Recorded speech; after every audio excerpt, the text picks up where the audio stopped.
Hello everyone, and welcome back to another calm exploration of the less trodden paths of history. As you find your comfortable spot, perhaps ready for a night's rest, and we prepare to delve into tonight's somewhat somber journey, I'd love for you to share in the comments where you're listening from and what time it is in your corner of the world. It's truly heartening to see our community of thoughtful history enthusiasts span the globe.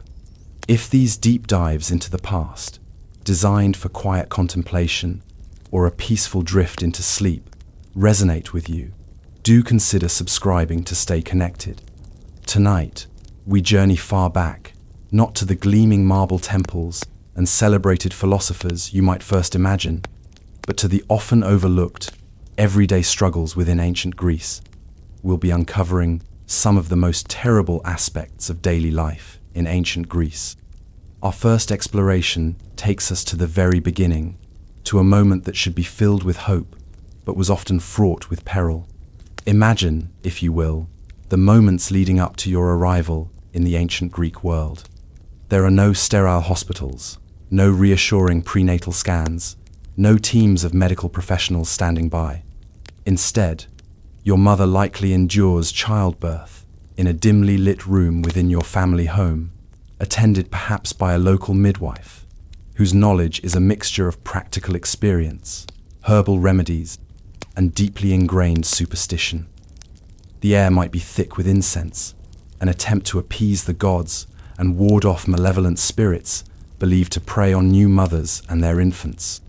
The birthing process itself is a significant ordeal, fraught with dangers that we, in our modern age, can scarcely comprehend.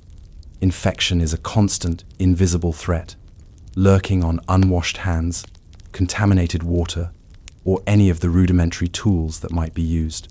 Hemorrhage, both for the mother and child, is a terrifying possibility with few effective interventions.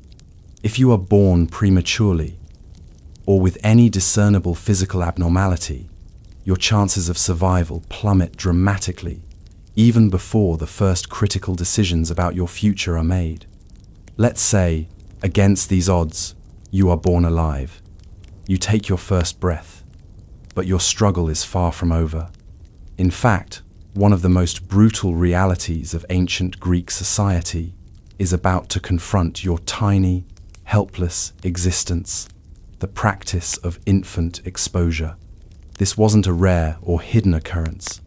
It was an accepted, if somber, part of life, particularly in city-states like Athens and Sparta, though customs varied. The decision of whether you would be raised or exposed, left to die in a designated public place, or perhaps a desolate mountainside, rested almost entirely with the Kyrios, the male head of the household, usually your father. This was not necessarily an act of overt cruelty in his eyes, but often a grim calculation based on a variety of factors, none of which considered your intrinsic right to life as we understand it today. What might lead to such a decision? Perhaps your family already has too many mouths to feed. Resources in the ancient world were perpetually strained, and another child, especially another daughter, who would require a dowry, could be seen as an unbearable economic burden. Maybe your father doubted your legitimacy, suspecting his wife of infidelity, or, most starkly, you might have been born with a physical deformity, or simply perceived as weak or unlikely to thrive. In Sparta, a notoriously militaristic society, every male infant was inspected by a council of elders. If you were deemed unfit to become a future warrior, your fate was sealed. Exposure on the slopes of Mount Taygetos. There was no appeal. Imagine the scene. Your father, after examining you, perhaps consulting with the midwife or other family members, makes his pronouncement. If the verdict is exposure, you might be swaddled, placed in a clay pot or a simple basket, and carried away. Sometimes, a token might be left with you, a small trinket or piece of jewelry, a faint, desperate hope that perhaps a passerby or even the gods themselves might take pity and rescue you. But the reality was grim. You would be left alone, exposed to the elements, the biting cold of night, the scorching heat of the day. Dehydration, starvation, or predation by wild animals were the most likely causes of your demise. It's a chilling thought, a newborn, utterly dependent, abandoned to such a fate. While some exposed infants were indeed rescued, perhaps by childless couples or, more cynically, by those who would raise them as slaves, this was the exception rather than the rule. For most, exposure meant a slow, agonizing death within a few days.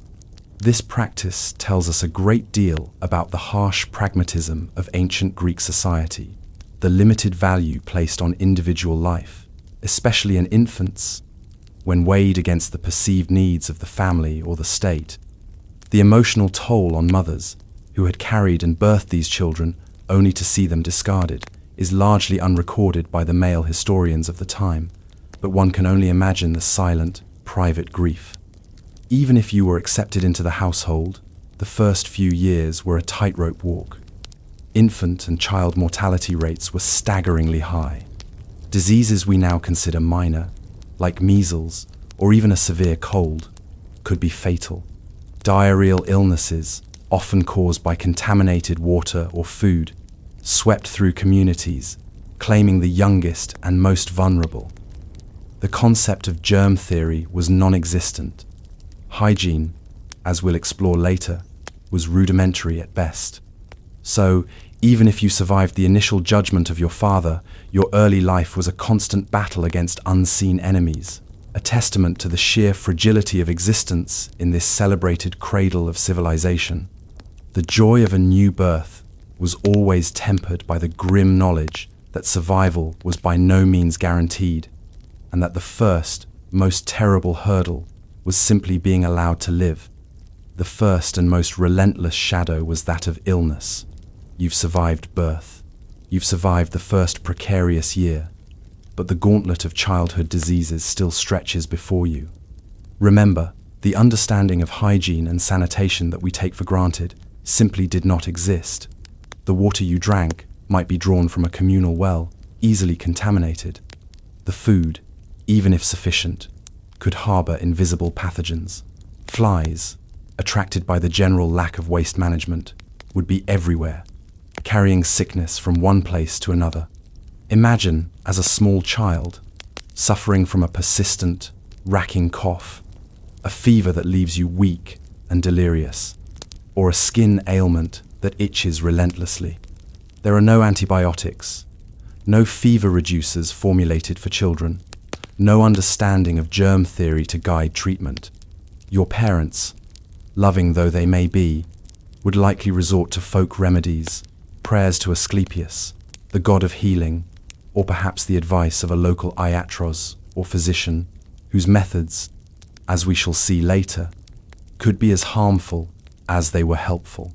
Common childhood illnesses like measles, mumps, rubella, diphtheria, or whooping cough, which today are largely preventable or treatable, were often death sentences for an ancient Greek child. Dysentery and other gastrointestinal infections, fueled by poor sanitation, were rampant and particularly lethal for the young, leading to severe dehydration from which few recovered. The sheer prevalence of child mortality, even beyond infancy, shaped the emotional landscape of families. While grief was undoubtedly felt, there was also a certain stoicism, a grim acceptance of loss that was necessary for survival in a world where so many children simply didn't make it to adulthood. Your parents might have already lost siblings before you, or would lose siblings after you. This constant proximity to death, this awareness of your own fragility, would have been an unspoken but palpable part of your early years. Then there was the shadow of discipline.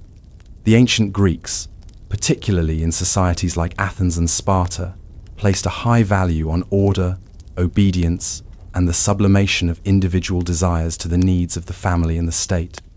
As a child, you were not seen as a delicate flower to be gently nurtured, but rather as raw material to be molded, often quite forcefully, into a productive member of society. Physical punishment was not just accepted, It was considered essential for proper upbringing. Spare the rod and spoil the child was a maxim that would have resonated deeply. At home, disobedience, laziness, or any perceived transgression could result in a swift and painful application of a cane, a switch, or simply a hard slap. There was little concept of children's rights or gentle parenting. Your father, as the Kyrios, held absolute authority, and challenging that authority was unthinkable. If you were a boy, your education, whether formal or informal, would also involve strict discipline. Schoolmasters were notorious for their use of corporal punishment to enforce lessons and maintain order. Learning your letters, reciting passages of Homer, or mastering the lyre often came with the ever-present threat of physical pain for mistakes or lack of attention. The aim was to instill discipline, respect for authority, and the virtues deemed essential for a citizen, or, in Sparta, for a warrior. Spartan boys, from the age of 7, were entered into the agoge, a brutal state-sponsored training program designed to toughen them physically and mentally, where whippings and harsh deprivations were a matter of course. If you were a girl, your world was even more circumscribed. While you might escape the formal rigors of a schoolmaster's cane, your discipline would be centered on instilling obedience, modesty, and the skills necessary for running a household and pleasing a future husband. Your sphere was the oikos, the home, and deviation from expected feminine behavior would be met with swift correction, ensuring you understood your limited place in society. And what of play? That quintessential element of childhood, the space for imagination, exploration, and joy? For an ancient Greek child, especially one from a less affluent family, dedicated playtime as we know it would have been a luxury. From a very young age, you would have been expected to contribute to the household. Girls would assist their mothers with weaving, grinding grain, fetching water, and caring for younger siblings. Boys might help their fathers in the fields, in the workshop, or run errands. There was always work to be done. Toys, when they existed, were often simple and homemade. Clay dolls, small animal figures, knuckle bones, astragaloi, used for a game similar to dice, spinning tops, or hoops. There were no vast toy emporiums, no brightly colored plastic.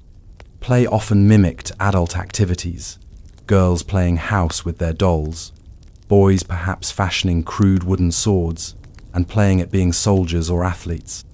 While children undoubtedly found moments of joy and laughter, these would have been snatched amidst the demands of labor and the constraints of their environment. There were few, if any, spaces designed specifically for children's safety or recreation. The streets of the polis were working environments, often dirty and potentially dangerous. The countryside, while offering more open space, also held its own perils. Childhood, therefore, was less a protected phase of innocence and more a rapid apprenticeship for the harsh realities of adult life.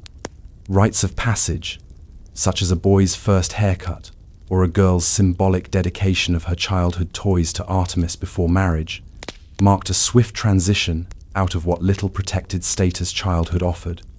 Imagine the weight of this existence, the constant low-level anxiety about illness, the fear of swift and painful punishment for minor infractions, and the early burden of responsibility that curtailed the freedom to simply be a child.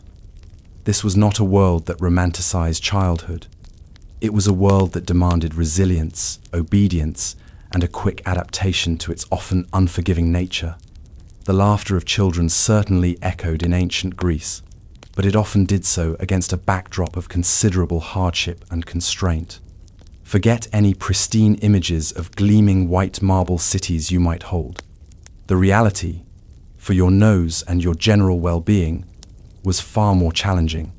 One of the most consistently terrible aspects of daily life in an ancient Greek city-state, whether it be bustling Athens, militaristic Sparta, or mercantile Corinth, was the appalling lack of effective sanitation and the resulting pervasive filth. Let's start with the streets themselves. Few were paved in the grand manner we associate with Roman roads. Most were narrow, winding, unpaved alleyways, often little more than compacted earth. When it rained, these would transform into muddy quagmires, difficult to navigate and breeding grounds for disease. When it was dry, they would be dusty, and the wind would whip up clouds of fine particulate matter, carrying with it whatever unseen unpleasantries lay on the ground. And what lay on the ground? Almost everything. There was no organized municipal waste collection system as we know it. Individual households were largely responsible for disposing of their own refuse. For many, this meant simply tossing garbage, food scraps, broken pottery, old textiles, animal bones, out into the street or into the nearest alleyway. You might see designated refuse heaps or pits on the outskirts of the city, but within the densely populated urban core, convenience often trumped civic duty. Imagine walking down a narrow passage, trying to avoid stepping in rotting vegetable matter, discarded fish heads, or worse. Human waste was an even more significant problem. While wealthier homes might have had a rudimentary latrine, perhaps a simple pit in a courtyard, or a seat over a channel that might, or might not, be occasionally flushed with water, for the vast majority of the population, options were far more primitive. Chamber pots were common, and their contents were frequently emptied directly into the street, often with a cursory shout of "mind out," or its ancient Greek equivalent, if the person was considerate. Imagine the splashback, the lingering pools, the sheer unpleasantness of navigating such an environment. Public latrines were scarce and, where they existed, were likely to be unspeakably foul, rarely cleaned, and swarming with flies. For many, the nearest quiet alley, a deserted patch of ground, or even the banks of a nearby stream served as their toilet. This lack of sewage management had dire consequences. The streets effectively became open sewers. Rainwater, instead of cleaning, would often just spread the filth further, creating stagnant pools that reeked and bred mosquitoes and other disease-carrying insects. The smell, especially in the heat of summer, must have been overwhelming. A miasma of decomposing organic matter, human and animal excrement, and general refuse would have hung heavy in the air, inescapable and a constant feature of urban life. Historians and poets of the period sometimes allude to these odors, but often in a matter-of-fact way that suggests it was simply an accepted, if unpleasant, part of their world. For you, living it would have been a daily assault on your senses. The water sources themselves were under constant threat of contamination. Wells, springs, and public fountains, while vital, were highly susceptible to pollution from nearby waste or seepage from the ground. Drinking this water was a daily gamble. Diseases like typhoid and cholera, directly linked to contaminated water, would have been endemic, causing recurrent outbreaks and contributing significantly to the high mortality rates, especially among children and the elderly. Even if the water looked clear, it could be teeming with invisible dangers. Animal waste compounded the problem. Domestic animals, dogs, chickens, perhaps even pigs in some areas, roamed freely, adding their droppings to the general mess.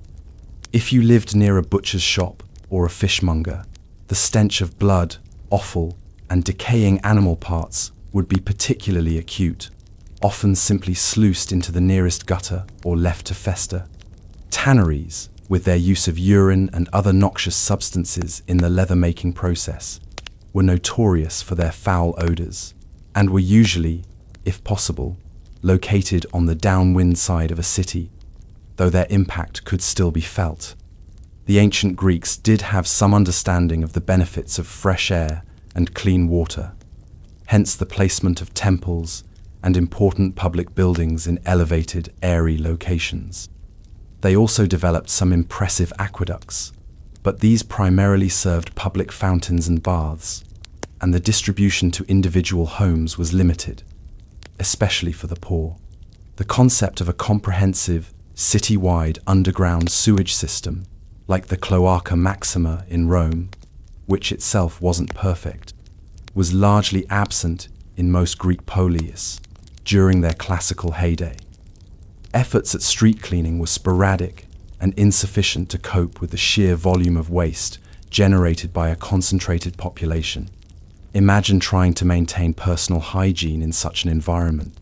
Even if you bathed regularly at a public bathhouse, itself a place of potential cross-contamination, the moment you stepped back out into the streets, you were re-immersed in the filth. Your clothes, your sandals, your very skin would carry the grime and the scent of the city. For us, accustomed to daily showers, flushing toilets, and regular garbage collection, the sanitary conditions of an ancient Greek city would be almost unbearable, a constant source of discomfort, disgust, and, most critically, disease. It's a stark reminder that the grandeur of ancient Greek philosophy and art coexisted with a daily reality that was, quite literally, mired in muck. Imagine your daily concern, a worry that gnaws at you from the moment you wake. Will there be enough food today? For most ordinary people in ancient Greece, the small farmers, the urban laborers, the artisans, the slaves, food security was a constant, pressing anxiety. The Mediterranean landscape, while beautiful, is not uniformly fertile. Much of Greece is rocky and mountainous, suitable for olive groves and grapevines, but less so for large-scale grain production, which formed the absolute bedrock of the ancient diet. Your staple food, the cornerstone of almost every meal, would be barley. Wheat was more desirable, but also more expensive and less hardy, so barley, often consumed as a coarse bread, maza, a porridge, or a gruel, was the everyday reality. This barley bread wasn't the soft, enriched loaf you might buy today. It would be dense, often gritty from the millstones, and sometimes made with whole grains, husks and all, making it tough to chew and digest. Imagine this being the main component of your breakfast, lunch, and dinner, day in and day out. Vegetables would supplement your barley. Lentils, chickpeas, beans, onions, garlic, and cabbage were common. These were vital sources of protein and nutrients, but they too depended on the success of the local harvest. A drought, a blight, or a pest infestation could decimate these crops, leading to shortages and price hikes that would hit the poor hardest.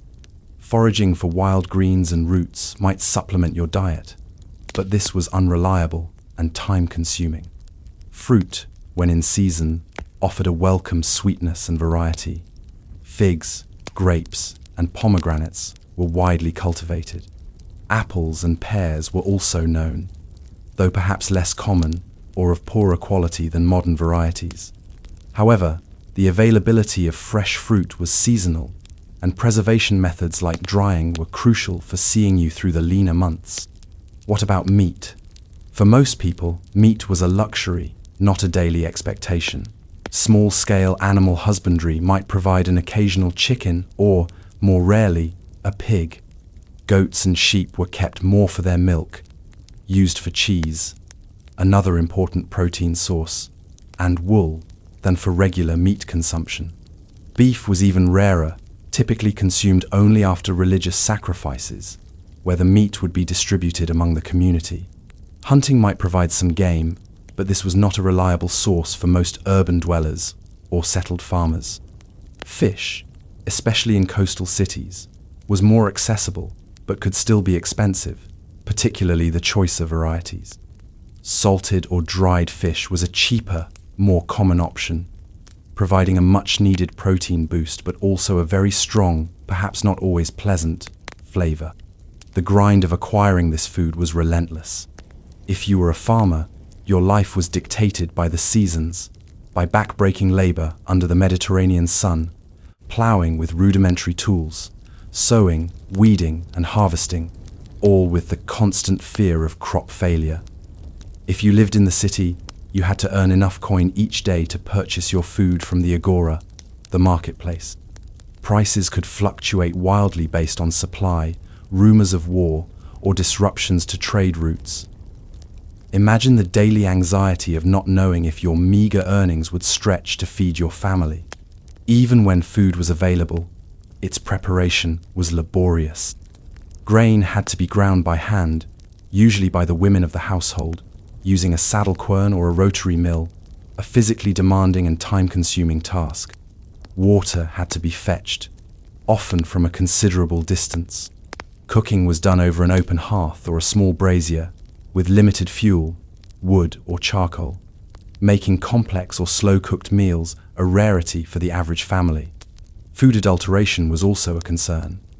Unscrupulous merchants might mix cheaper grains with more expensive ones, dilute wine, or add fillers to olive oil. There were no robust food safety regulations or inspection agencies as we know them. You ate what you could get and hoped for the best. And then there was the ever-present threat of genuine famine.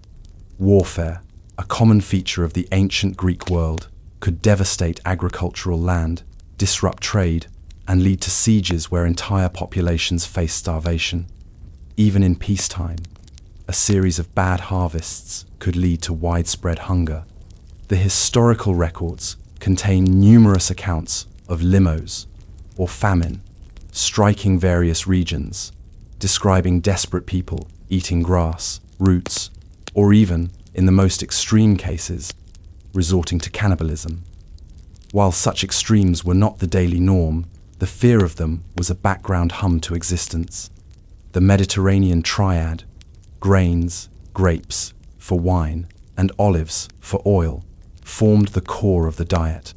Wine, usually diluted with water, was a ubiquitous drink, safer in many cases than potentially contaminated water. Olive oil was a crucial source of calories and fats, used in cooking, as a condiment, and even for lighting and anointing the body. But even these staples were subject to the vagaries of nature and the disruptions of human conflict. Imagine a diet where true variety was rare, where the gnawing feeling of hunger was a frequent companion, and where the primary flavors were the earthy taste of barley, the sharpness of onions and garlic, and the saltiness of preserved fish or olives. While the ancient Greeks laid the foundations for Western culinary traditions in some respects, for the average person, eating was less about pleasure and more about the grim necessity of fueling the body for another day of toil, often with too little, and always with the underlying anxiety of scarcity. Imagine you've fallen ill. Perhaps it's a raging fever, a persistent cough that racks your body, a wound that refuses to heal and instead glows with an angry redness, or a broken bone from an accident. Your first recourse might not even be a physician, but rather prayer and offerings to Asclepius, the god of healing, at one of his many sanctuaries, like the famous one at Epidaurus. Here, you might participate in a ritual known as incubation, sleeping within the temple precincts in the hope that the god would visit you in a dream, offering a diagnosis or a miraculous cure. While the psychological comfort of such practices shouldn't be entirely dismissed, their efficacy for serious physical ailments was, at best, unreliable. If divine intervention failed, or if you sought more direct human aid, you would turn to an iatros, a physician. It's crucial to understand that there was no standardized medical training, no licensing boards, and no real regulation of who could call themselves a doctor. Your local iatros might be a learned individual familiar with the Hippocratic texts, which emphasized observation and natural causes for disease, a significant step forward from purely supernatural explanations. However, they could just as easily be a charlatan, a traveling quack, or someone whose knowledge was based on a haphazard collection of folk remedies and erroneous theories. The foundational theory of health in ancient Greece, most famously articulated in the Hippocratic corpus, was based on the balance of the four humours: blood, phlegm, yellow bile, and black bile. Illness was believed to arise from an imbalance of these humours. Therefore, much of medical practice was aimed at restoring this balance, often through aggressive and debilitating means. Bloodletting, or phlebotomy, was a cornerstone of treatment for an astonishing array of conditions. If you had a fever, inflammation, pain, or even melancholy, it was likely an iatros would recommend letting out a quantity of your excess blood. This would be done by making an incision in a vein, often with a simple knife or lancet that was unlikely to be sterilized, or by applying cupping glasses, heated cups placed on the skin to create suction, sometimes after making small cuts. Imagine being already weakened by illness, and then having a significant amount of your vital blood drained away. This could easily lead to further weakness, shock, or even death, not to mention the ever-present risk of infection from the procedure itself. Purging was another common and brutal intervention. If an imbalance of humors was suspected, powerful emetics, to induce vomiting, and laxatives would be administered to violently expel the supposed excess from your body. Hellebore, a highly toxic plant, was a favored purgative, capable of causing severe cramping, vomiting, diarrhea, and even cardiac arrest. The idea was to cleanse the body, but the reality was often a traumatic and exhausting ordeal that could severely dehydrate and weaken an already sick patient. When it came to surgery, the situation was even more terrifying. Anesthesia, as we know it, did not exist.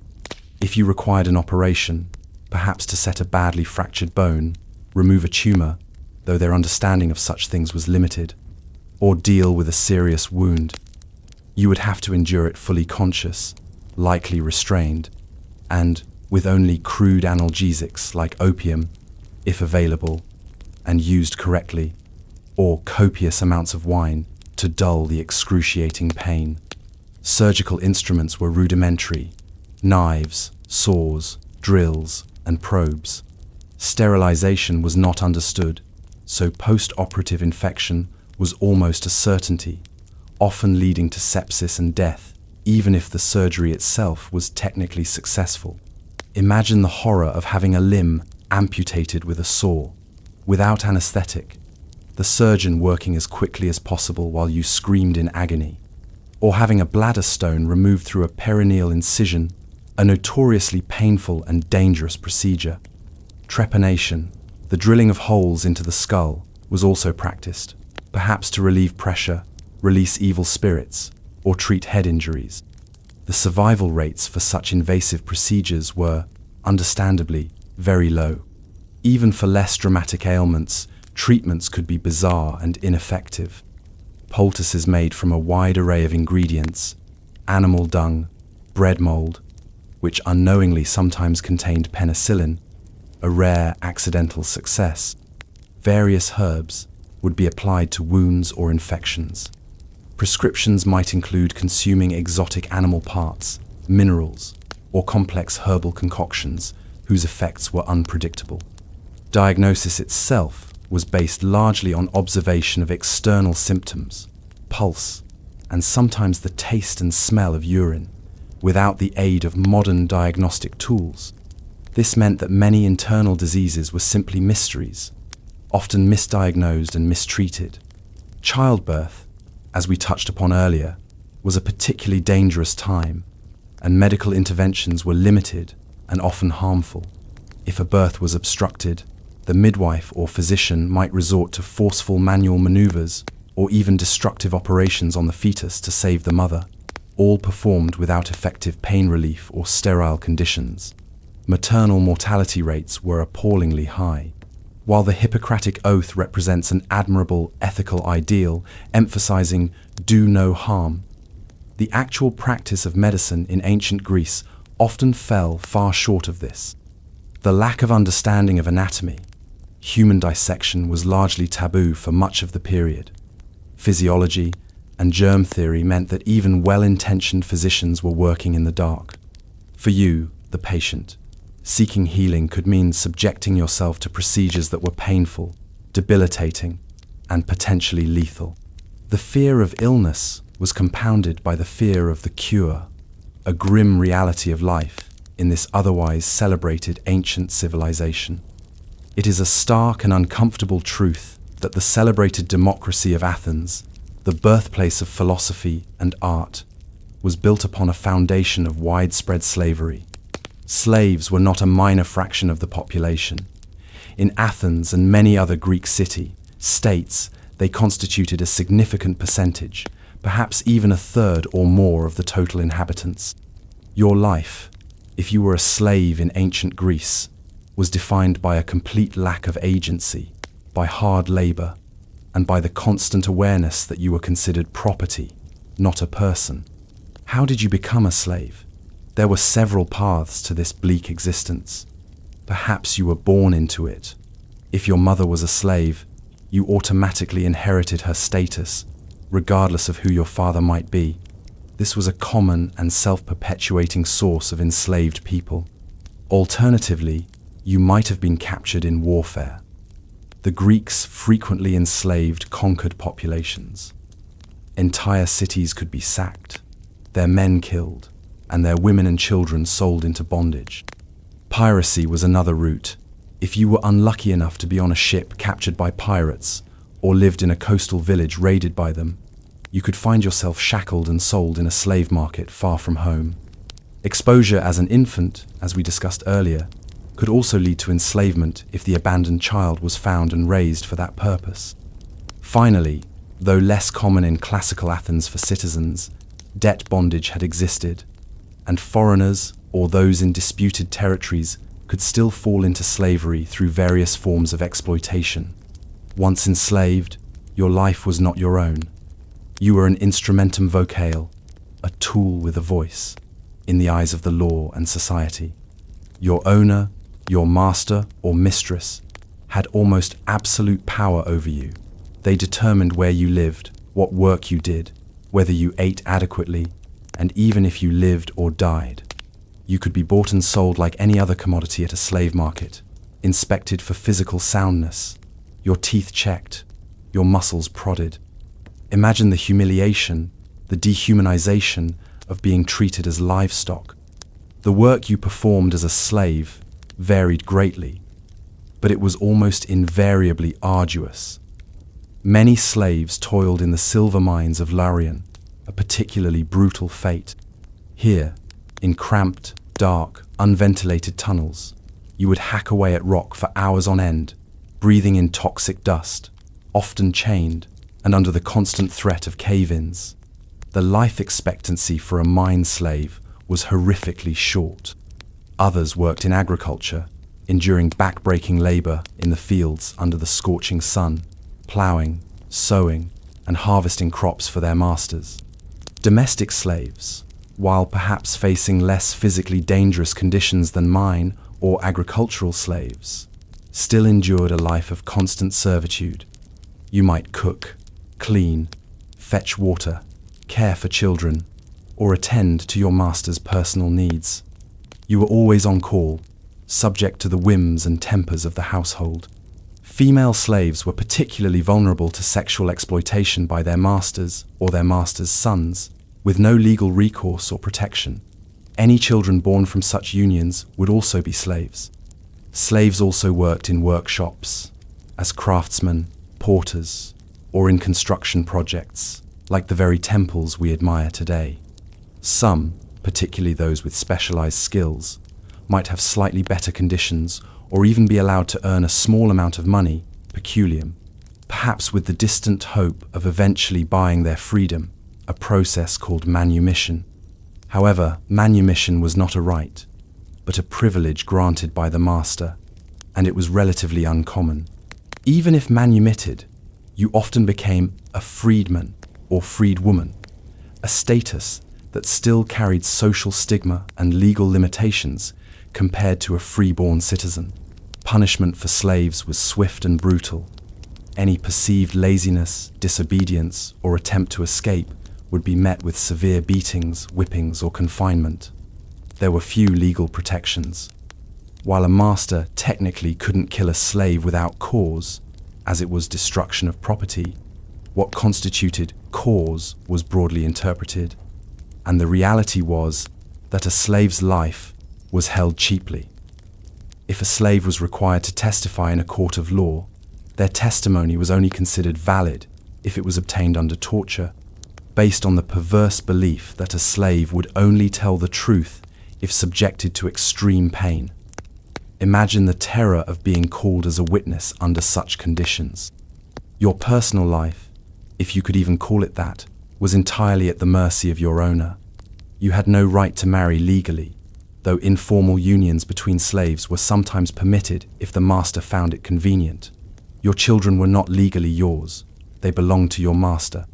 Families could be, and often were, callously broken up, with husbands, wives, and children sold to different owners, never to see each other again.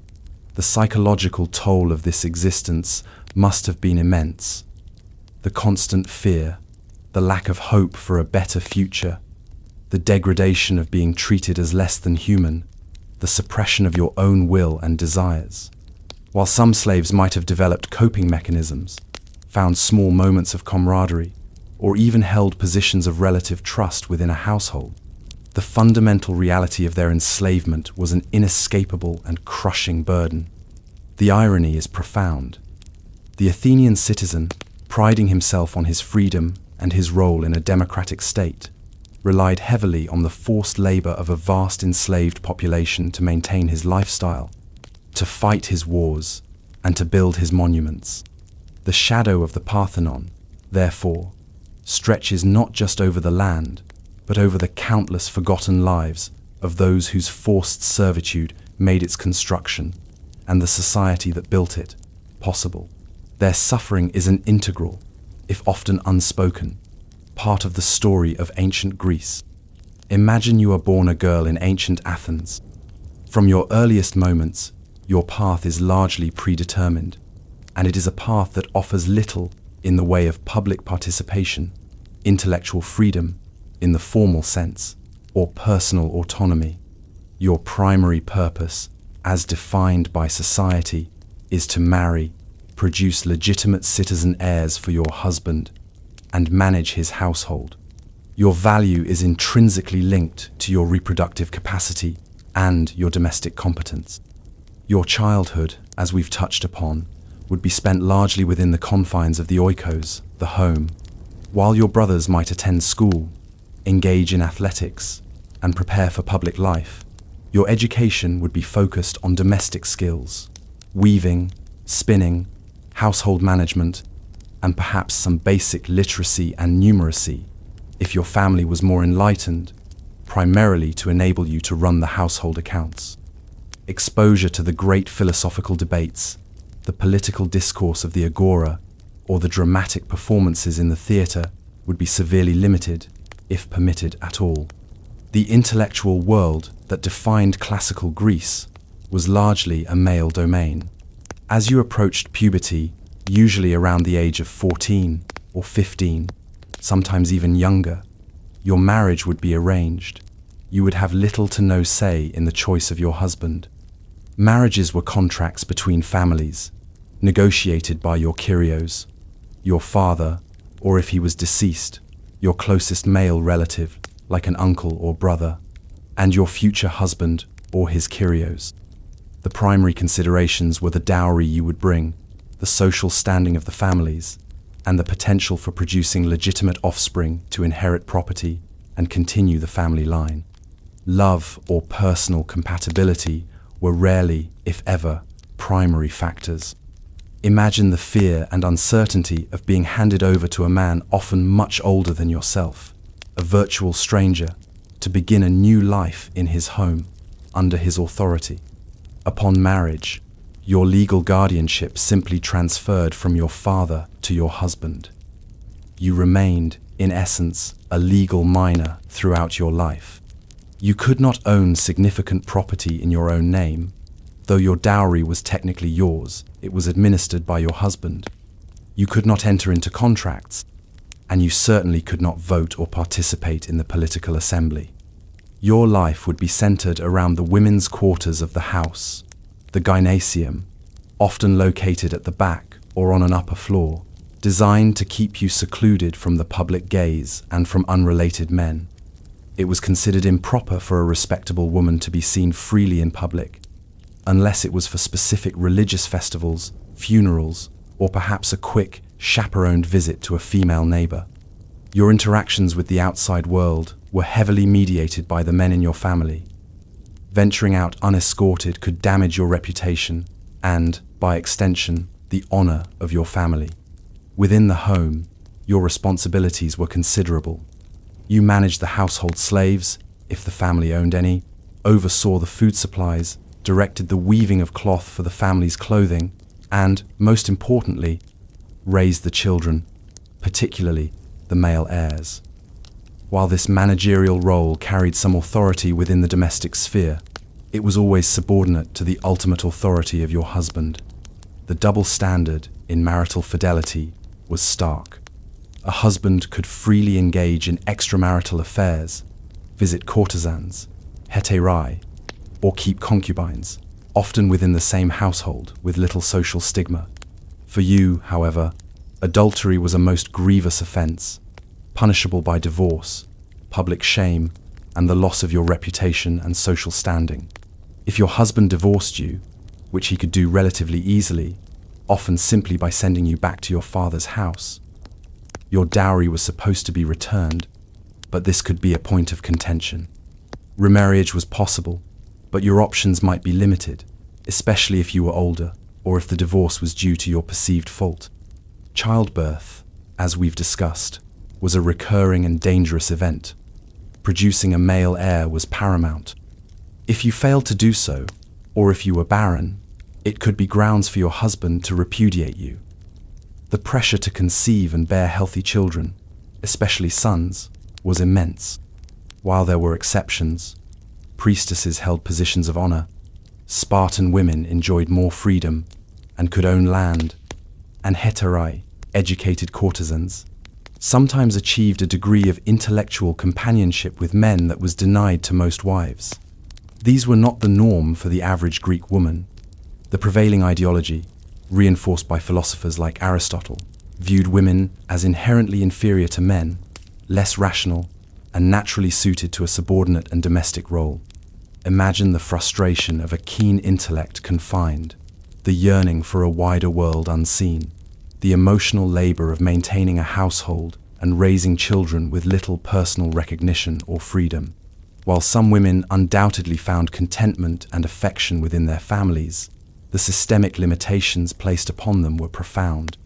Their voices are largely absent from the historical record, which was written almost exclusively by men. We catch glimpses of their lives through a male lens, in plays, in legal speeches, in vase paintings. But their inner worlds, their joys, their sorrows, their unfulfilled potentials, remain largely shrouded. Life for most women in ancient Greece was one of constraint, of limited horizons, and of service to the needs and dictates of the men who controlled their lives. It was a life that, by modern standards of equality and personal freedom, undoubtedly sucked in many fundamental ways, a stark contrast to the celebrated freedoms enjoyed by their male citizen counterparts.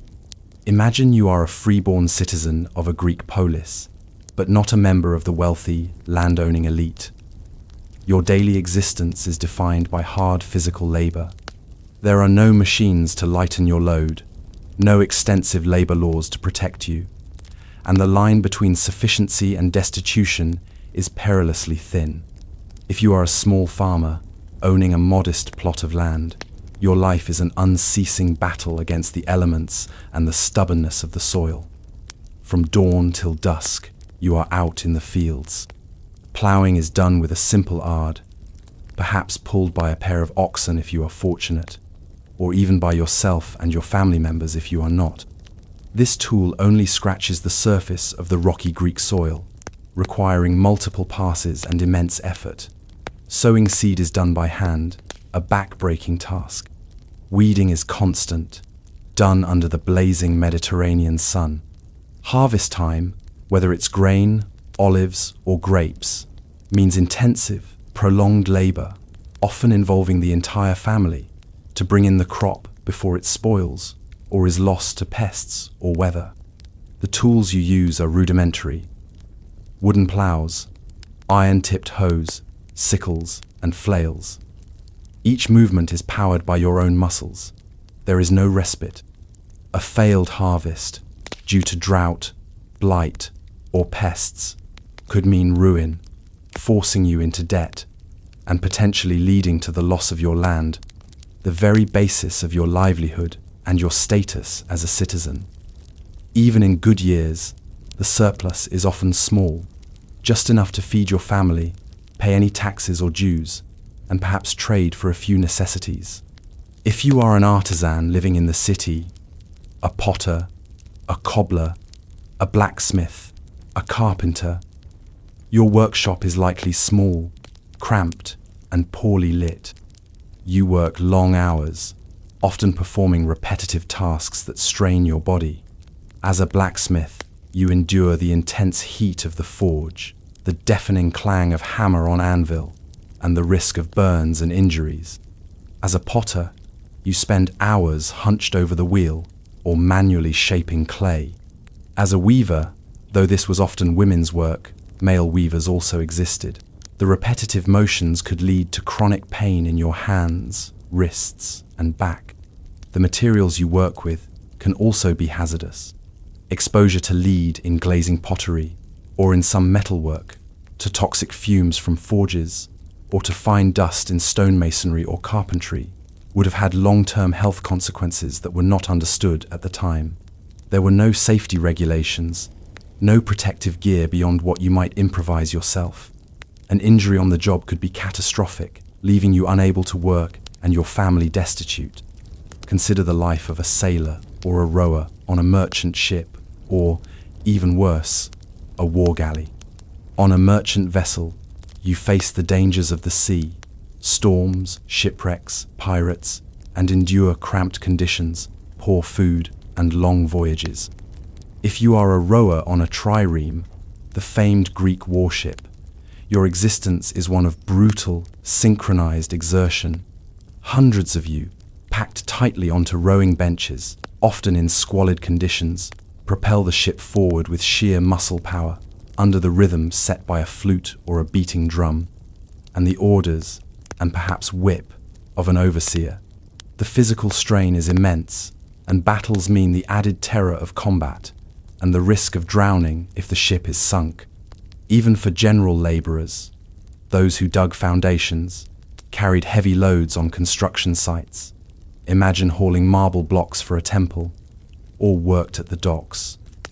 Life was a matter of selling your physical strength day by day. Wages were often low, barely enough for subsistence. There was no job security, no benefits, no sick pay. If you were too ill or injured to work, you didn't eat. This constant physical exertion, often coupled with inadequate nutrition, as we discussed earlier, took a visible toll on the bodies of common Greeks. Skeletal remains from the period often show signs of severe arthritis, stress fractures, hernias, and dental problems, exacerbated by a coarse diet and lack of dental care. People aged quickly. A man of 40 might look and feel much older by modern standards, his body worn down by years of unrelenting labor. Exploitation was also a constant threat. Wealthy landowners might lease out plots to tenant farmers under harsh terms, claiming a large share of the produce. Masters of workshops might demand long hours for little pay from their apprentices or journeymen.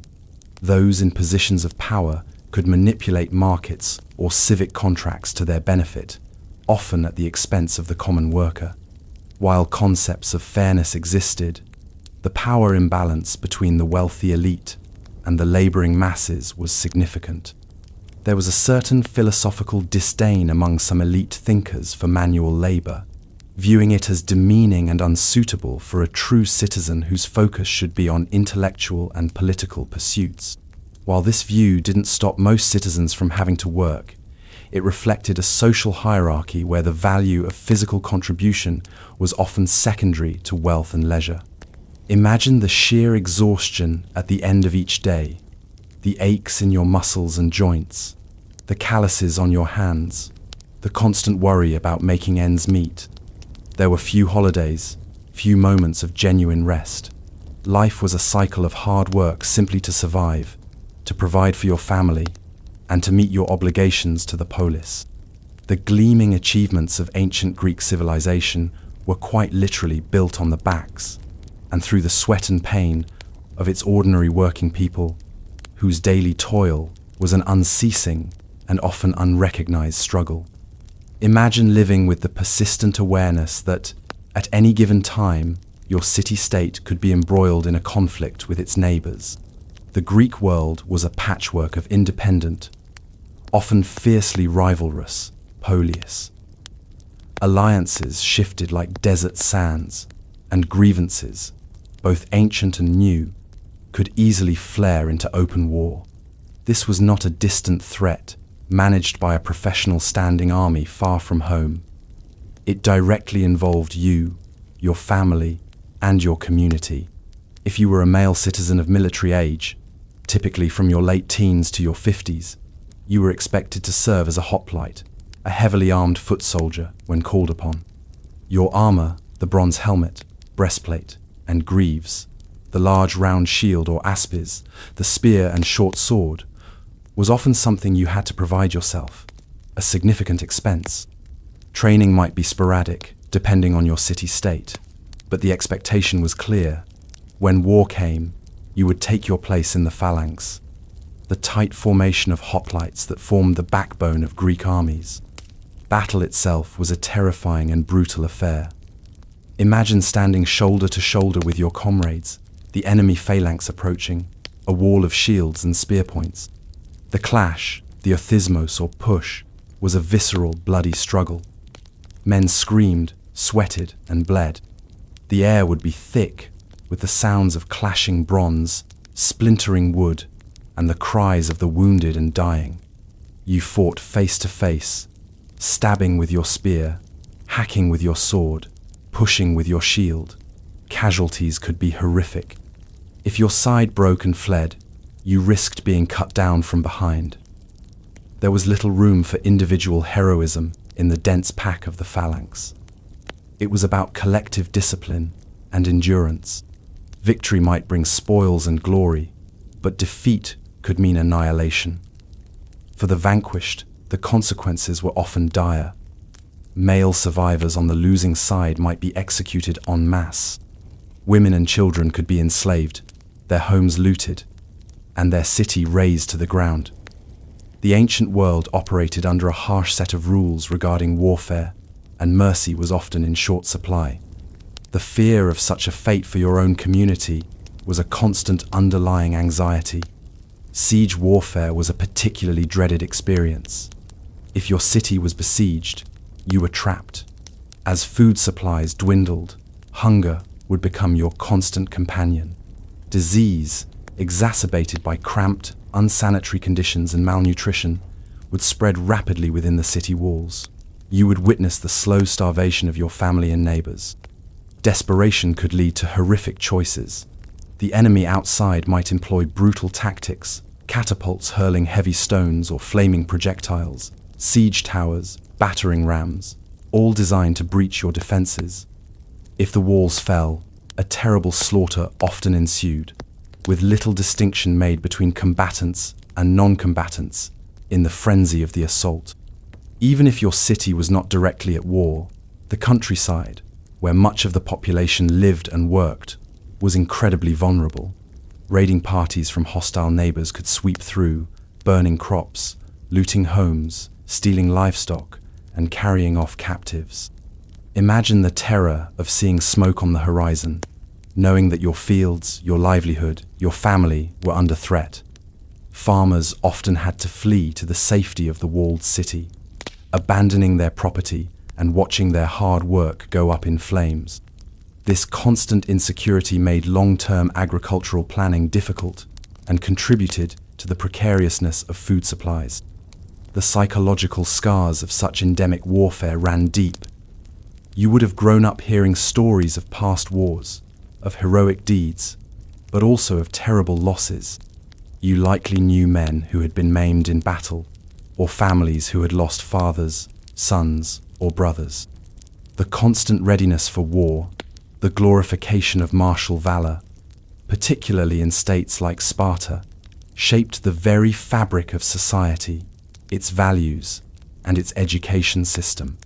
For those who survived multiple campaigns, the experience of repeated violence, of witnessing death and suffering on a large scale, could lead to what we might now recognize as post-traumatic stress. Ancient sources offer glimpses of this, warriors haunted by their experiences, struggling to reintegrate into peaceful society. But there was no formal understanding or treatment for such psychological wounds. You were expected to be stoic, to endure. The economic costs of warfare were also immense. Resources that could have been used for civic improvements, for trade, or for alleviating poverty were instead poured into military expeditions, weapons, and fortifications. The disruption to agriculture and commerce could cripple a polis's economy for years. So, while we often celebrate the military prowess of the ancient Greeks, it's crucial to remember the immense human cost. For the average person, war was not a glorious adventure, but a recurring nightmare that brought with it the very real threat of death, enslavement, starvation, and the destruction of everything they held dear. It was a brutal, defining feature of life in the ancient Greek world, casting a long, dark shadow over generations. Imagine you are accused of a crime in ancient Athens, the much-lauded cradle of democracy. There is no professional police force to investigate impartially, no public prosecutor to build a case based on objective evidence. Instead, justice is largely a private affair, or one driven by citizen initiative. If someone believes you have wronged them, they, or a powerful patron, must bring the accusation before a magistrate. The process from the outset is intensely personal and often fueled by existing feuds or political rivalries. If the case proceeds to trial, you will find yourself in a large, popular court, the dikasterion, before a jury that could consist of hundreds, sometimes even thousands, of your fellow citizens, chosen by lot. There is no judge in the modern sense to guide legal procedure or rule on evidence.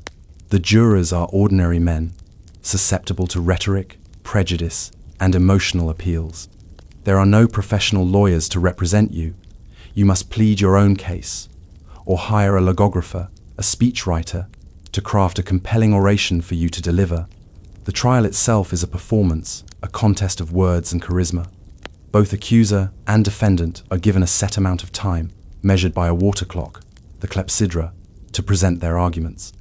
Witnesses can be called, but as we noted earlier, the testimony of slaves is only considered valid if extracted under torture, a deeply disturbing practice that undermines any notion of reliable evidence.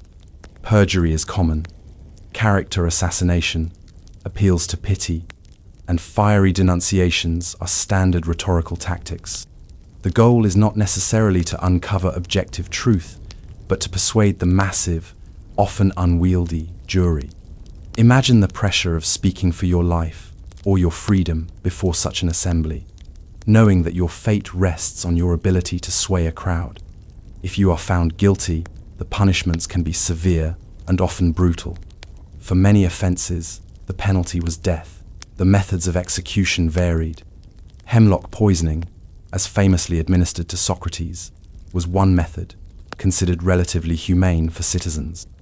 Others included stoning, being thrown into a pit known as the barathron or crucifixion, a particularly agonizing and shameful death typically reserved for slaves or heinous criminals. There was no concept of a humane execution. The aim was often to make a public example. Fines could be crippling, leading to financial ruin and even debt bondage in earlier periods or in different city-states. Exile was another common punishment, stripping you of your citizenship, your property, and forcing you to leave your home and community, often forever. For a Greek, so deeply identified with their polis, exile was a kind of social death. Physical punishments were also common, especially for non-citizens or for certain offences. Whipping, branding, or confinement in stocks were all part of the repertoire. Imprisonment, as we understand it, long-term incarceration, as a primary punishment, was less common, though prisons existed, often as squalid holding places for those awaiting trial or execution, or for debtors. Conditions in these prisons were typically abysmal, with little food, water, or sanitation. The legal system, while innovative in its use of citizen juries, was also prone to miscarriages of justice. Juries could be swayed by emotion, by powerful speakers, or by political tides. The notion of innocent until proven guilty was not as firmly entrenched as in modern legal systems. If you were unpopular, or if you belonged to a marginalized group, your chances of a fair trial diminished significantly.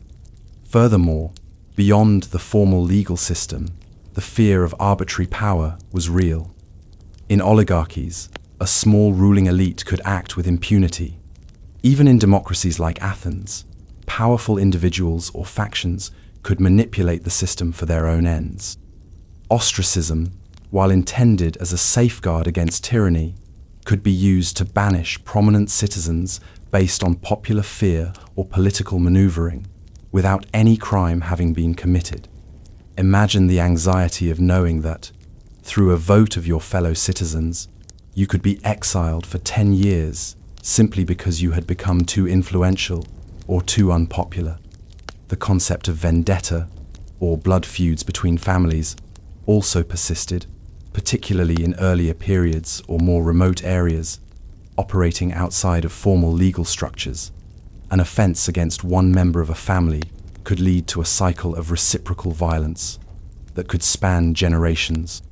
While the Greeks, particularly Athenians, prided themselves on their laws and their commitment to justice, the reality for an individual caught within the system or targeted by those in power could be terrifying. The line between accuser and accused was often blurred by personal animosity. The trials were theatrical contests rather than dispassionate inquiries, and the punishments were designed to be harsh and exemplary. For you, living in ancient Greece, staying on the right side of the law, and indeed on the right side of powerful people and popular opinion, was a matter of crucial importance for your survival and well-being. Imagine your world is not governed solely by natural laws as you understand them, but is instead a stage upon which a vast and complex drama of gods, goddesses, spirits, and heroes unfolds.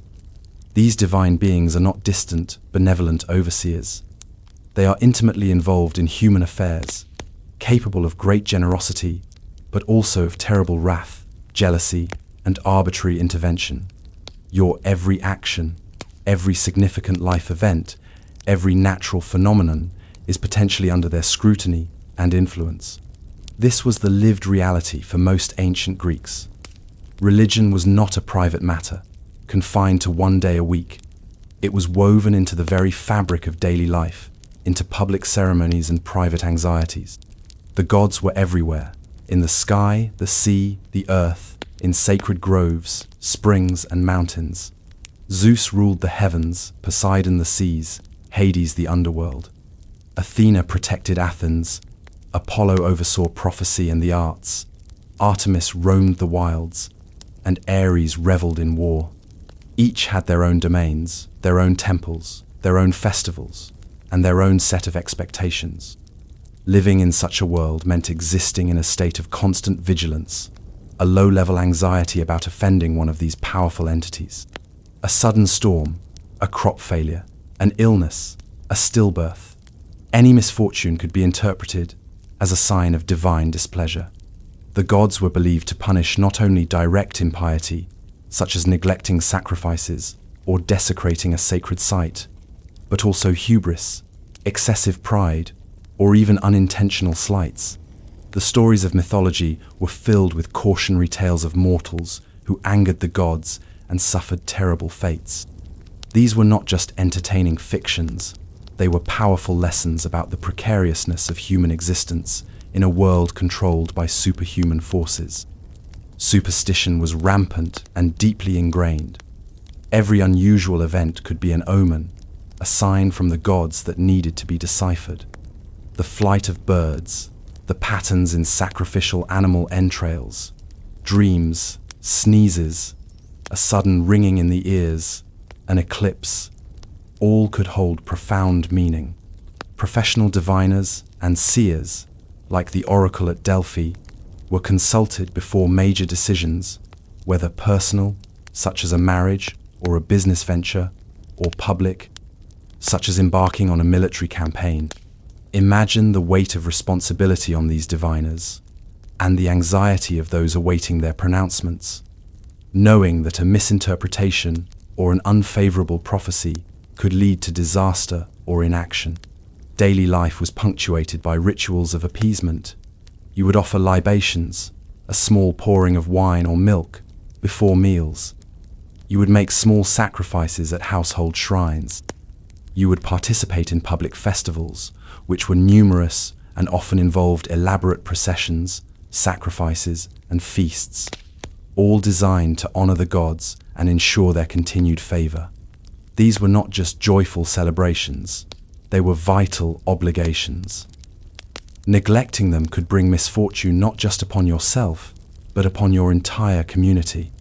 The burden of sacrifice could be significant. Animals, oxen, sheep, goats, pigs, fowl, were the most common offerings, and the cost could be substantial, especially for larger public sacrifices or for wealthier individuals seeking particular favor.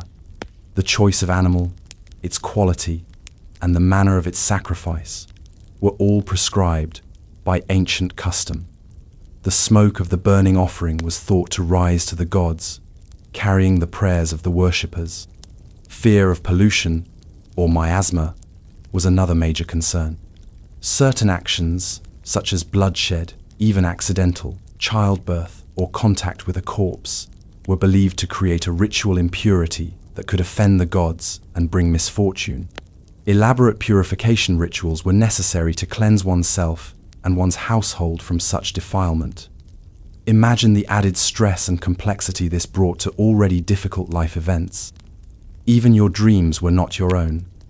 They could be messages from the gods, warnings, or prophecies. Interpreting them correctly was crucial. Many people would consult dream interpreters or seek guidance at healing sanctuaries like that of Asclepius, where dreams were considered a primary means of divine communication. This constant need to navigate the divine will, to interpret signs, and to perform the correct rituals created a significant psychological burden. It fostered a sense of fatalism in some, a belief that one's destiny was largely predetermined by forces beyond human control. For others, it led to scrupulosity, an obsessive fear of religious transgression. The world felt less predictable, more arbitrary, when any misfortune could be attributed to a hidden divine anger or a ritualistic oversight. While philosophy, particularly in Athens, began to offer more rational explanations for natural phenomena and human behavior, these intellectual currents did not displace popular religious belief and superstitious practices for the vast majority of the population. The gods remained a powerful and often intimidating presence in the lives of ordinary Greeks. The fear of their displeasure, the anxiety over omens, and the continuous effort of appeasement were integral and often burdensome aspects of their daily experience, shaping their decisions, their understanding of the world, and their emotional lives in profound ways. Imagine yourself an Athenian citizen, proud of your democratic rights, the ability to speak in the assembly, to serve on juries, to participate in the governance of your polis. This was undoubtedly a revolutionary concept for its time. However, this very system, designed to empower the citizenry, also contained mechanisms that could be wielded with devastating effect against individuals, often fueled by popular sentiment, political rivalry, or fear. One of the most peculiar and potentially terrifying institutions of Athenian democracy was ostracism. Once a year, Athenian citizens could vote to banish one individual from the city for a period of 10 years. No crime needed to be proven, no trial held in the traditional sense. If enough citizens wrote the same name on a potsherd, an ostracon, that person, however prominent or previously respected, was compelled to leave Attica within 10 days. Their property was not confiscated, and they retained their citizenship, but they were forced into exile, cut off from their home, their family, and their political life. The stated purpose of ostracism was to prevent any one individual from becoming too powerful and thus posing a threat to the democracy, a safeguard against tyranny. However, it was also a potent political weapon. Ambitious politicians could orchestrate campaigns to ostracize their rivals. Popular anxieties or resentments could be channeled against a scapegoat. Imagine being a successful general or a charismatic statesman, only to find yourself the target of an ostracism vote.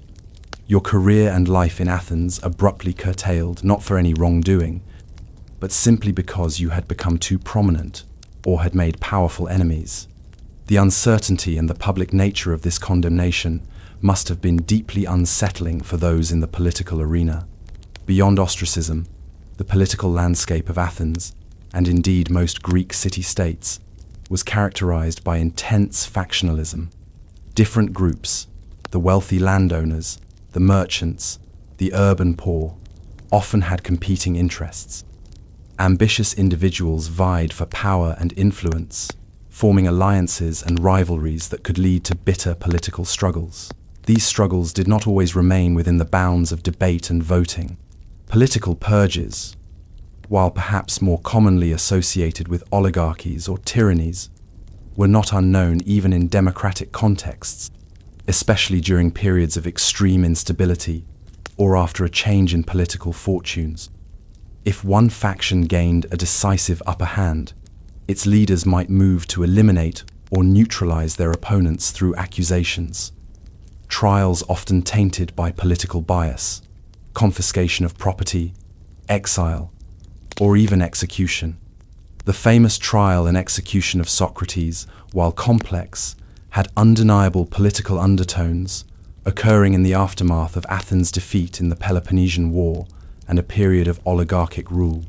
In oligarchies, where power was concentrated in the hands of a few wealthy families, the situation for those outside the ruling clique could be even more precarious.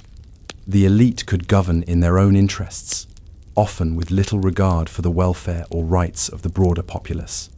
Dissent was frequently met with harsh repression.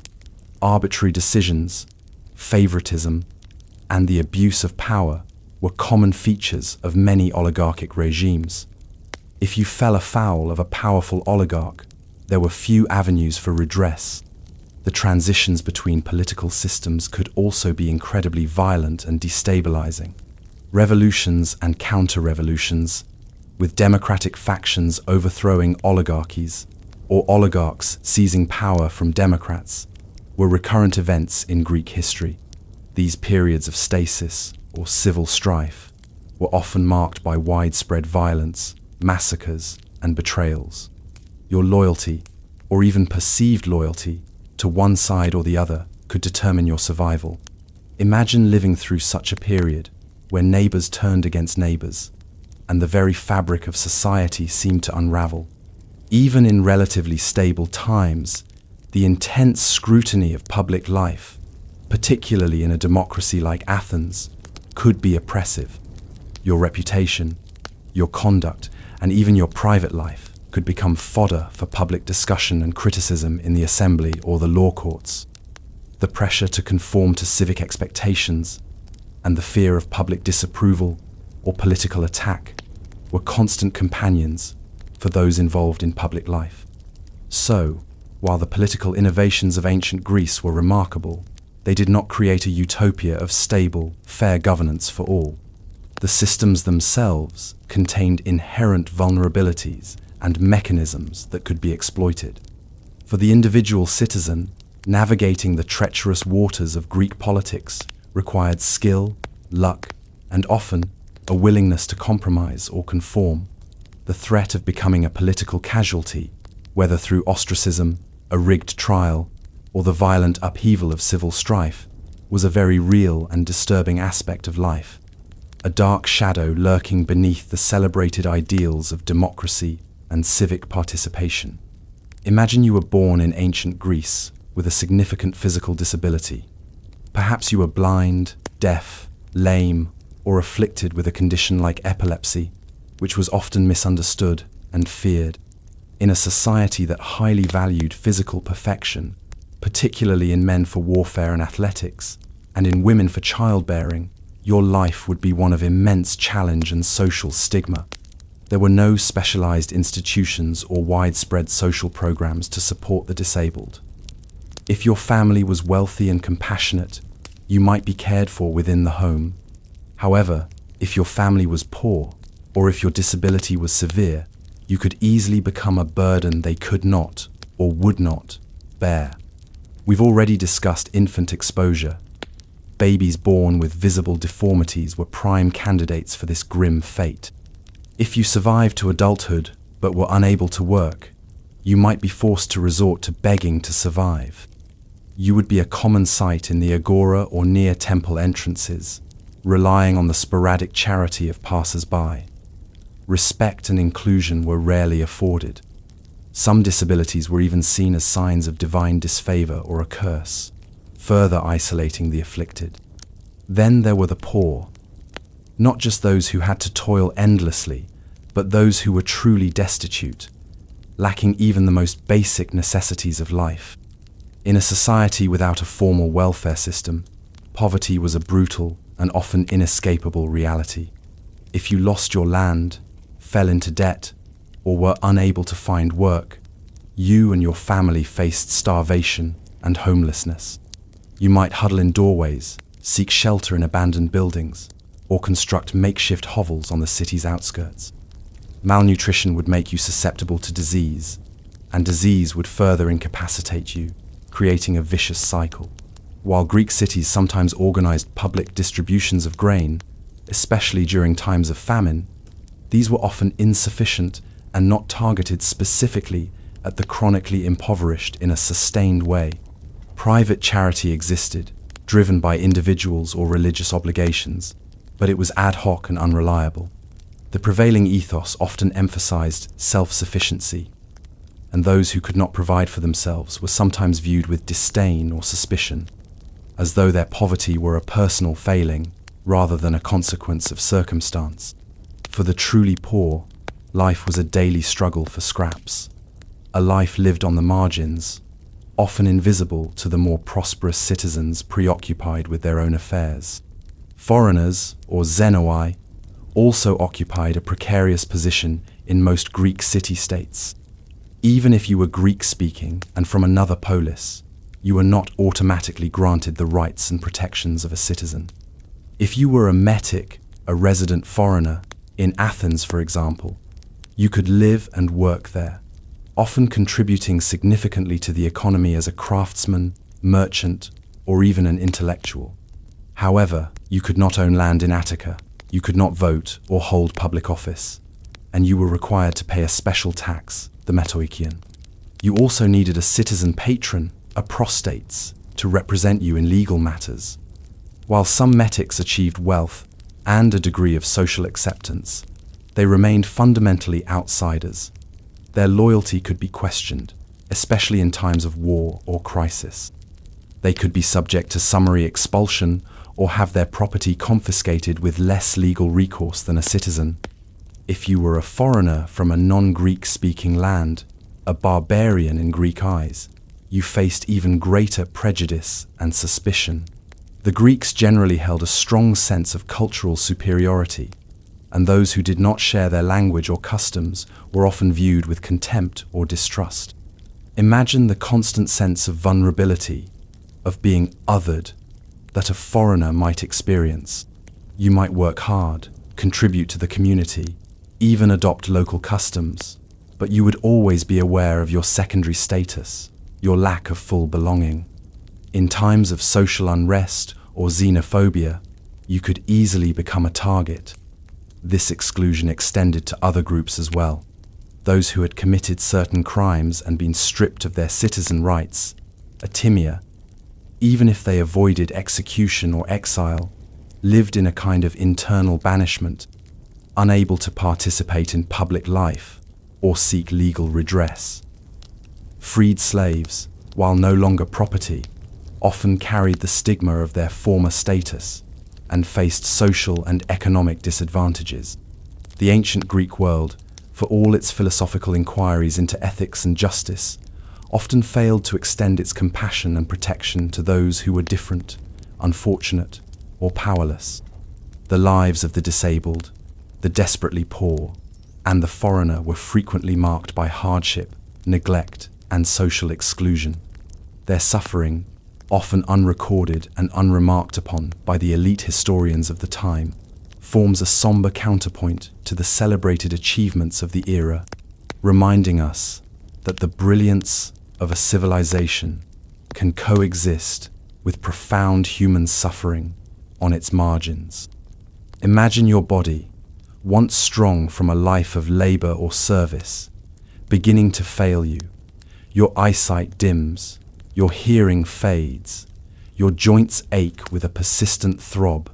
The strength that defined your productive years wanes, and with it, often, your utility in the eyes of a society that prized vigor and capability. This was the common experience of aging in ancient Greece, a period often fraught with anxiety and a loss of status, rather than a peaceful decline into respected elderhood. There was no concept of retirement as we know it, no pensions or social security to provide for your needs once you could no longer work. Your survival in old age depended almost entirely on the support of your family, specifically your adult children, and most particularly your sons. It was a deeply ingrained filial duty for sons to care for their aging parents, and laws in some city-states like Athens even mandated this. However, the reality did not always match the ideal. If your children were dutiful and had the means, you might be cared for within their household. But this could create its own tensions. You might feel like a burden, an extra mouth to feed in a household already struggling. If your children were poor, or if you had outlived them, or if your relationship with them was strained, your situation could become dire. There were no state-run homes for the elderly, no dedicated institutions to provide care. If you had no family to rely on, or if they abandoned you, you could find yourself impoverished, homeless, and utterly alone. Stories and plays from the period sometimes depict elderly characters lamenting their neglect or fearing abandonment by their offspring. The physical discomforts of aging were relentless, and medical interventions offered little solace. Chronic conditions like arthritis, rheumatism, failing vision, cataracts were common and untreatable, and hearing loss was simply endured. Dental problems were rampant. With a coarse diet and no effective dentistry, tooth loss, abscesses, and chronic pain were near universal among the elderly. Imagine trying to eat the standard fare of tough barley bread with few or no teeth. Malnutrition could exacerbate existing health problems and accelerate decline. Mobility would become a significant issue. Without walking aids beyond a simple staff or any understanding of physiotherapy, an elderly person with stiff joints or weakened muscles would find it increasingly difficult to navigate the uneven streets of the polis or even move about within their own home. This immobility could lead to social isolation, cutting you off from community life, religious festivals, and even basic necessities if you lived alone. Mental decline, what we might now identify as dementia or Alzheimer's disease, was also a feature of old age, though poorly understood. An elderly person suffering from confusion, memory loss, or erratic behavior might be seen as senile, perhaps even touched by a malevolent spirit, rather than as someone suffering from a medical condition. This could lead to further neglect, ridicule, or even fear, while some elderly individuals, particularly those who were wealthy, or who had held positions of power and influence, or who were respected for their wisdom, like some philosophers or statesmen, might continue to command respect and enjoy a comfortable old age. This was not the norm for the average Greek. For many, old age meant a decline in social standing. In a society that often glorified youth, strength, and beauty, the physical decay of aging could be viewed negatively. The fear of a lonely, painful, and impoverished old age was a significant anxiety. You would have witnessed the struggles of the elderly around you throughout your life. The satirical comedies of Aristophanes, for instance, sometimes portray old men as grumpy, pitiable, or foolish figures, reflecting perhaps some societal attitudes towards the aged. There was also the awareness that your ability to contribute to the household or the polis was diminishing. Women, once they were past childbearing age and their children were grown, might still manage a household, but their primary societal role was seen as fulfilled. Men, no longer able to fight in the phalanx or perform strenuous labor, might feel a loss of purpose and status. The absence of comfort extended to the most basic things. Homes were often drafty and cold in winter, hot and stuffy in summer. Bedding was simple. Pain relief was rudimentary. The small consolations that can make old age more bearable: comfortable furniture, readily available warmth, easy access to nutritious food, engaging activities, and consistent medical care, were largely absent for most. Growing old in ancient Greece was, for many, a stark and unforgiving process. It was a testament to endurance rather than a gentle twilight. The respect afforded to elders was often conditional on their continued utility, their wealth, or the dutifulness of their children, rather than an inherent right. It was a period of life where the accumulated hardships of earlier years often converged, leading to a final chapter marked by infirmity, anxiety, and a distinct lack of ease. Imagine the moments leading up to your death in ancient Greece. Whether it comes swiftly from violence or accident, or slowly from disease or old age, there is a keen awareness that this is not just an ending, but a passage to another realm, a realm often depicted as shadowy, grim, and largely undesirable. The underworld, the domain of Hades. The terror of death was twofold. There was the natural human fear of oblivion, of leaving the sunlit world and the company of the living. But for the Greeks, this was compounded by specific anxieties about the nature of the afterlife and the critical importance of proper funerary rites. To die without these rites, or to have them improperly performed, was a catastrophe, believed to condemn your shade, your disembodied spirit, to an eternity of restless wandering, unable to find peace in the realm of Hades. When death occurred, the responsibilities of the living, particularly your family, were immediate and crucial. The prothesis, the laying out of the body, was the first stage. Your corpse would be washed, anointed with oils, and dressed in clean robes, often with a wreath placed upon your head. A coin, the obol, would typically be placed in your mouth. Charon's fee, payment for the ferryman who would carry your soul across the river Styx into the underworld. Imagine your loved ones performing these tasks, their grief mingled with the urgent need to fulfill these sacred duties correctly. The women of the household would lead the ritual lamentation, wailing, tearing their hair, and beating their chests in a public display of mourning. Following the prothesis, which usually lasted for a day, came the ekphora, the funeral procession. This typically took place before dawn to avoid disrupting daily life, and perhaps to shield the passage of the dead from the full light of the sun. Your body would be carried on a bier from the house to the burial site outside the city walls, as burials within the city were generally forbidden for reasons of hygiene and ritual purity.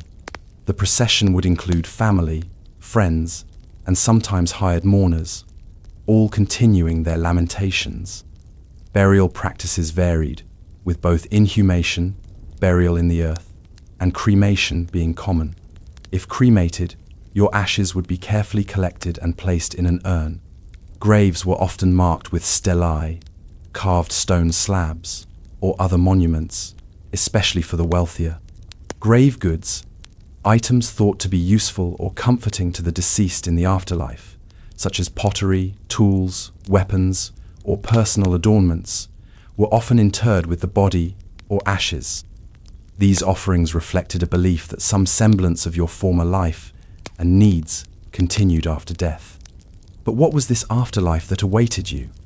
The common Greek conception of Hades was not a place of heavenly reward or fiery punishment based on your earthly deeds, at least not for the average soul. It was, for most, a dim, joyless, and melancholic place. The shades of the dead were depicted as flitting, insubstantial beings, lacking true consciousness or vitality, retaining memories of their former lives, but unable to truly experience joy or engage with the world of the living. Figures like Achilles in Homer's Odyssey famously declare that they would rather be the poorest, landless serf on earth than a king among the dead. This paints a bleak picture of the eternal existence that awaited most. There were exceptions. Heroes of myth might find themselves in the Elysian fields, a more pleasant, though still shadowy, abode. And those who had committed truly heinous offences against the gods, like Tantalus or Sisyphus, were condemned to eternal, specific punishments in Tartarus, the deepest, darkest part of the underworld. But for the vast majority, Hades offered little comfort or hope. The fear of an improper burial, therefore, was immense. To be left unburied, perhaps as a casualty of war whose body could not be recovered, or as a victim of shipwreck, was a terrible fate. It meant your shade could not cross the Styx, could not find rest, and might even return to haunt the living. This is why the recovery and burial of the dead, even enemies, was considered a sacred duty in Greek warfare, though one not always observed. The rituals did not end with the burial. There were ongoing obligations to commemorate the dead through libations poured at the grave, memorial feasts, and participation in public festivals for the ancestors. These acts served to maintain a connection with the deceased and to ensure their continued peace in the underworld, as well as to reinforce family lineage and social memory.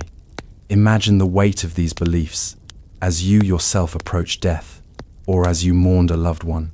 The focus was less on a joyful reunion in a paradise and more on ensuring the correct passage to a somber, neutral realm, and on preventing the spirit from becoming a malevolent, restless entity.